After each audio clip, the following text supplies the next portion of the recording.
Hello there, Mr. Hyrule Gamer here. Breath of the Wild is still a relevant topic, right? Okay, yeah, nearly everything obviously interesting has been covered in depth, but given there are still new theories, mysteries, and things popping up in games like Ocarina of Time or Skyward Sword, far smaller and older games, of course there are still things to talk about in Breath of the Wild. It can be a little bit harder to come up with ideas, but that's why we're a team. I asked you guys directly right here on YouTube for stuff you'd like to see covered, and man, I noted down some class ideas, one of which we'll be talking about today. I received multiple comments inquiring about the Hebra region, and this comment in particular, asking what happened to the Hebra village, caught my eye. Now in hindsight, I think they meant this little village by the tower, and we will discuss that in a moment, but initially I interpreted this as what happened to the potential village on the actual Hebra mountain, up where SELMIE'S spot is, asking the question of, was there a settlement here at some point? Yeah, I took it the wrong way, but it opened my eyes to a whole new question. The village by the tower was of course overrun by monsters, that is clear in my opinion, but this potential theoretical settlement I initially thought of may have some ground to it. You know where SELMIE lives? There are some minor signs of past inhabitation around this area and overall on the mountain. After some closer inspection of the area and thinking about the history, it may actually be that there was once more than just SELMIE up here. So be sure to go and grab yourself a snack or drink and send them in to get featured right here. Drop a like to help the channel grow in unimaginable ways, and let's take a look at one of Breath of the Wild's potentially lost villages.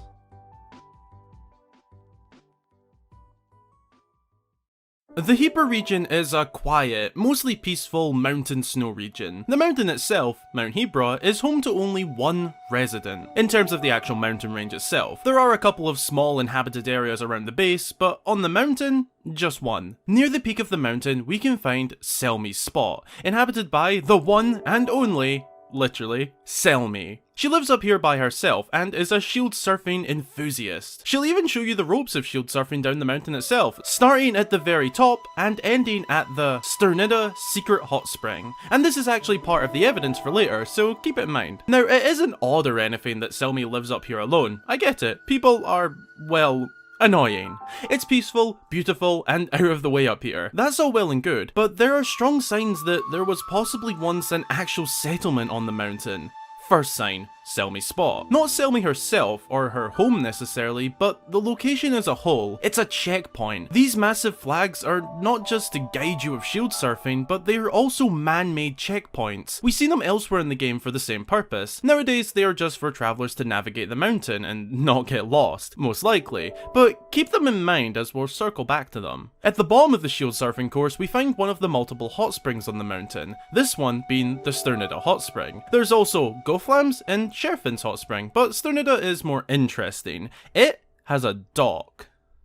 No, not that kind. This kind. Something which is man-made. And it doesn't exactly look new, but it also doesn't look ancient either. Just old and untouched. Then there is Lake Kelsey, a small hidden lake within the lower sections of the mountain. And in here we find not just one, nor two, but 3 man-made docks, along with a raft and torches. Now something odd about Lake Kelsey is that there is no easy way in. The only way we can actually get in here is by dropping down. And to leave? Climbing up. This is far from practical and does leave question marks regarding the docks here. If the lake has always been like this, these docks were definitely a team effort to create. I've speculated in the past that Lake Kelsey is actually where Divine Beast Van Meadow was buried and then uncovered 100 years ago, but that's not a fact. Just a theory. So we'll go with what we have at base value and say this is just how the lake naturally is. Meaning, for these to be built, they definitely needed a team of workers and not just one person. That, and it means that there was at some point a purpose or usage for this lake. Fishing perhaps? Probably, yeah. Given the landscape, it makes sense that there are 3 docks. If the cargo needs to go up this way of the mountain, take it to this dock, and the same applies for the other 2. This is a huge sign towards a past settlement being on the mountain somewhere, but I hear some of you saying,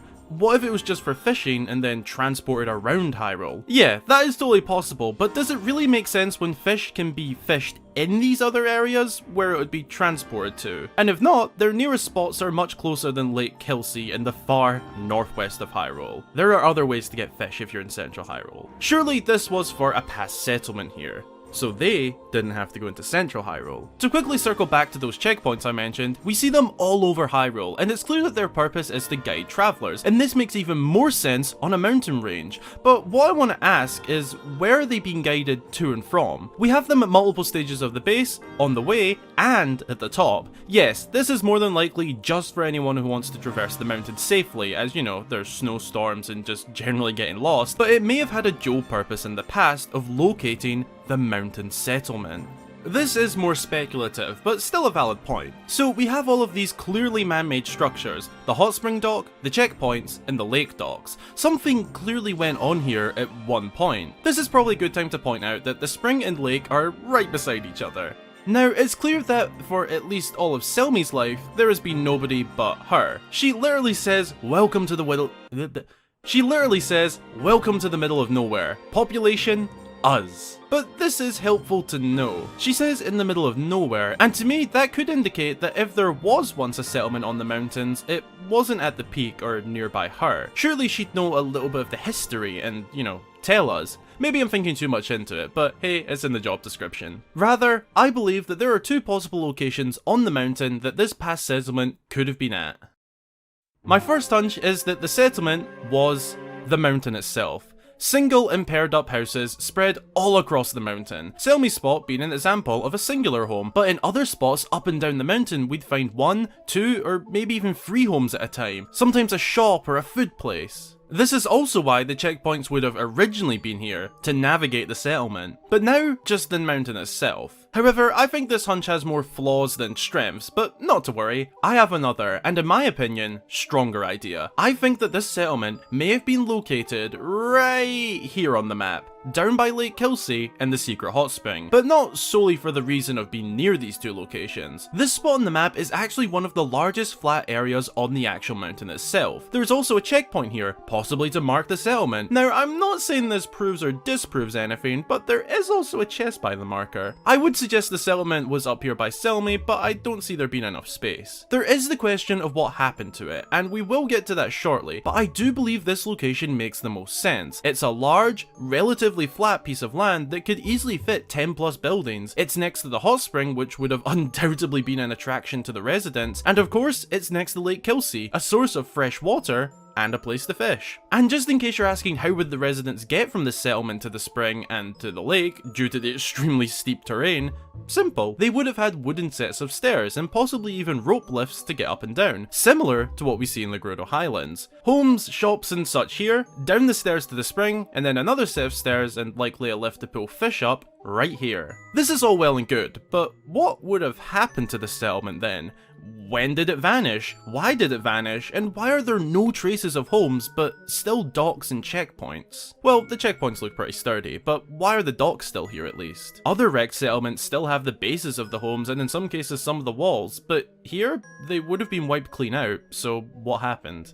Firstly, let's go over the unlikely options in my opinion. Monsters. I don't believe that monsters wiped this out. We see that all over Hyrule, and they've left remains, not a clean wipe. That, and we don't know if this place vanished exactly 100 years ago when more monsters started to appear, or long before that.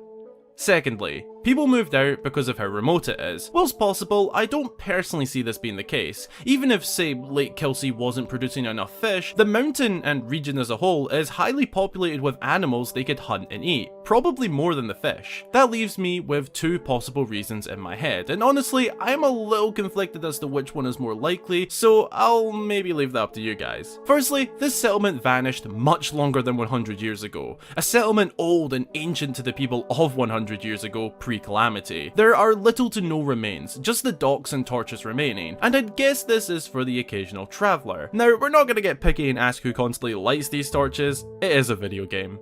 But it would be SELMIE. But as to ask what happened in this case, we can't really say. Maybe during that time frame of sometime before 100 years ago, the living situation was horrible. Maybe it was a much colder time of life and the winters were too harsh to survive here, so they tore the place down and moved for the more central lands. It's a tough one to call. My other suggestion would be that this settlement did in fact exist pre-Calamity, and that an avalanche of sorts wiped it clean out. But not any old avalanche. We know that during the struggles of the Calamity, something happened to the peak of the mountain. A clean chunk has what looks to be blasted out. Zeltic made a great theory on this, suggesting it was a Divine Beast laser off target that ended up hitting the mountain, and personally I'd say this is very possible. If we go with that headcanon, then we could say that this place not only left its mark, but also caused an extreme avalanche, damaging a lot of the mountain, including this settlement, and either narrowly missing the lake in spring, or, post-avalanche, maybe in SELMIE'S lifetime,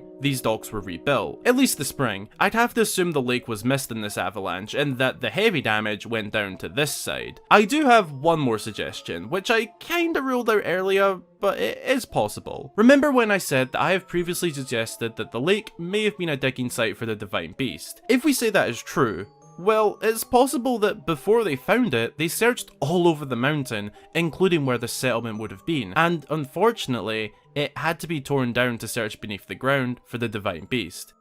Honestly, that sounds pretty possible now that I'm saying it out loud. I mean, this settlement would have been pretty much right next to where the Divine Beast is found, so maybe it kinda makes sense? Now, I know the shape doesn't actually match the Divine Beast, but I'd presume they carved a lot of rock out of the way to find it. But this is one of those theories/speculations that I kinda want to leave open, and to you guys, as I don't think there is a definitive way to answer this. Leave a comment below with your thoughts on all of this. What do you think could have happened to the possible settlement of the past, or did it maybe never even exist? Let me know. Thanks a ton for watching. I really hope you enjoyed the video, and if you did, be sure to drop a like and consider subscribing for more fabulous Zelda content. Be sure to leave your thoughts down below, as I'll be reading and replying to as many comments as possible. As always, a huge special thank you goes out to all of my supporters across Patreon and YouTube, with special mention to new supporter via YouTube, Clifford. If you'd like to join them and get yourself a shout out upon joining and your name at the end of every video, then consider supporting. Again, thanks for watching, and until the next time, I've been Hyrule Gamer.